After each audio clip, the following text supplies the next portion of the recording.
c'est incroyable de voir à quel point c'était détruit. On a presque oublié.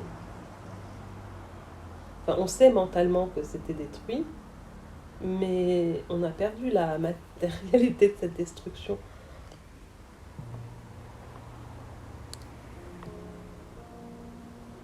Je dirais pas que c'est tabou. Non, je dirais plutôt qu'on n'en parle pas suffisamment. Mais parce que on sait pas trop quoi en dire en fait.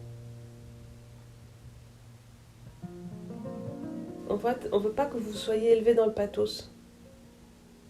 On veut pas que vous vous sentiez des victimes.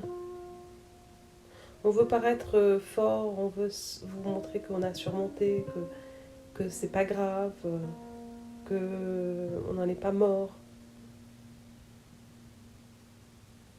Il y avait bien dans l'appartement de tes grands-parents euh, quelques balles de sniper dans quelques murs, mais c'est tout. L'appartement n'avait pas été détruit. Est-ce que je serais retournée au Liban si j'avais pu trouver les lieux que j'aime en France? Ben, non.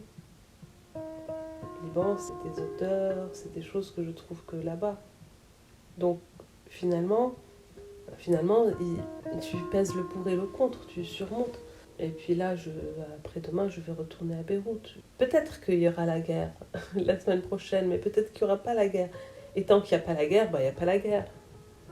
Donc, tu vois, tu peux pas. C'est comme si tu te dis, je vais pas conduire une voiture parce que je risque de faire un accident.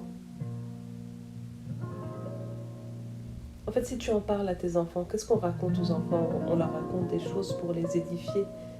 Il n'y a rien d'édifiant dans la guerre. Enfin, c'est complètement déprimant. Je ne vais pas raconter ça à ma fille qui veut construire sa vie. En me disant, regarde, pour pas de raison, ta ville est détruite. Et... Tu vois? C'est pas qu'il y a un ennemi qui nous a attaqués et on est sorti victorieux, c'est une guerre civile complètement con. On a détruit notre ville, notre pays, notre avenir et voilà.